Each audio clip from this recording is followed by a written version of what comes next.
संकरो नरकाय कुलज्ञानान् कुलस्य च पतन्ति पितरो होश्या लुप्त पिंडोदक क्रिया।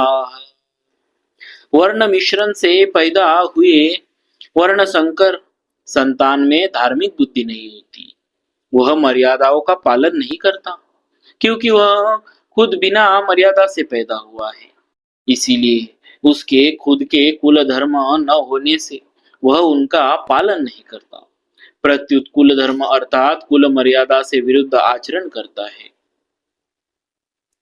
जिन्होंने युद्ध में अपने कुल का संहार कर दिया है उनको कुलघाती कहते हैं। वर्ण संकर ऐसे कुलघातियों को नरकों में ले जाता है। जिन्होंने अपने कुल का नाश कर दिया ऐसे इन कुलघातियों के पितरों को वर्ण संकर के द्वारा पिंड और पानी श्राद्ध और तर्पण न मिलने से उन पितरों का पतन हो जाता है। कारण कि जब पितरों को पिंड पानी मिलता रहता है तब वे उस पुण्य के प्रभाव से ऊंचे लोकों में रहते हैं, परंतु जब उनको पिंड पानी मिलना बंद हो जाता है तब उनका वहां से पतन हो जाता है, अर्थात उनकी स्थिति उन लोकों में नहीं रहती। पितरों को पिंड पानी न मिलने में कारण यह है कि वर्ण संकर की पूर्वजों के प्रति आदर बुद्धि नहीं होती। इस कारण उनमें पितरों के लिए श्राद्ध तर्पण करने की भावना ही नहीं होती।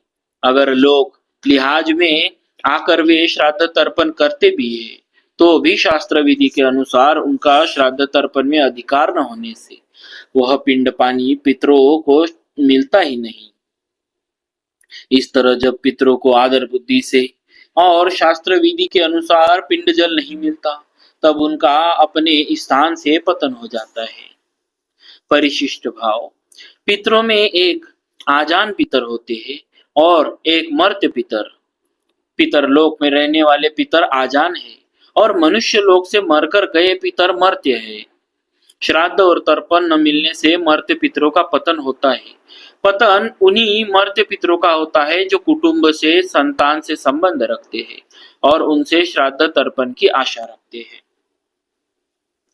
दोषैरैतैः कुलज्ञानां वर्णसंकरकारकैः उत्साद्यन्ते जातिधर्मः कुलधर्माश्च शाश्वताः। युद्ध में कुल का क्षय होने से कुल के साथ चलते आए कुल धर्मों का भी नाश हो जाता है। कुल धर्मों के नाश से कुल में अधर्म की वृद्धि हो जाती है। अधर्म की वृद्धि से स्त्रियां दूषित हो जाती है। स्त्रियों के दूषित होने से वर्ण संकर पैदा हो जाते हैं। इस तरह इन वर्ण संकर पैदा होने वाले दोषों से कुल का नाश करने वालों के जाति धर्म वर्ण धर्म नष्ट हो जाते हैं। कुल धर्म और जाति धर्म क्या है? एक ही जाति में एक ही कुल की जो अपनी अलग अलग परंपराएं हैं, अलग अलग मर्यादाएं हैं, अलग अलग आचरण है, वे सभी उस कुल के कुल धर्म कहलाते हैं। एक ही जाति के संपूर्ण कुलों के समुदाय को लेकर जो धर्म कहे जाते हैं वे सभी जाति धर्म अर्थात वर्ण धर्म कहलाते हैं, जो कि सामान्य धर्म है और शास्त्र विधि से नियत है। इन कुल धर्मों का और जाति धर्मों का आचरण न होने से ये धर्म नष्ट हो जाते हैं। उत्सन्न कुल धर्मानां मनुष्यानां जनार्दन नरके नियतं वासो भवतीत्यनुशुश्रुम। भगवान ने मनुष्य को विवेक दिया है, नया कर्म करने का अधिकार दिया है, अतः यह कर्म करने में अथवा न करने में, अच्छा करने में अथवा मंदा करने में स्वतंत्र है। इसीलिए इसको सदा विवेक विचार पूर्वक कर्तव्य कर्म करने चाहिए। परंतु मनुष्य सुख भोग आदि के लोभ में आकर अपने विवेक का निरादर कर देते हैं और राग द्वेष के वशीभूत हो जाते हैं, जिससे उनके आचरण शास्त्र और कुल मर्यादा के विरुद्ध होने लगते हैं। परिणाम स्वरूप इस लोक में उनकी निंदा अपमान, तिरस्कार होता है और परलोक में दुर्गति, नरकों की प्राप्ति होती है। अपने पापों के कारण उनको बहुत समय तक नरकों का कष्ट भोगना पड़ता है। ऐसा हम परंपरा से बड़े बूढ़े गुरुजनों से सुनते आए हैं।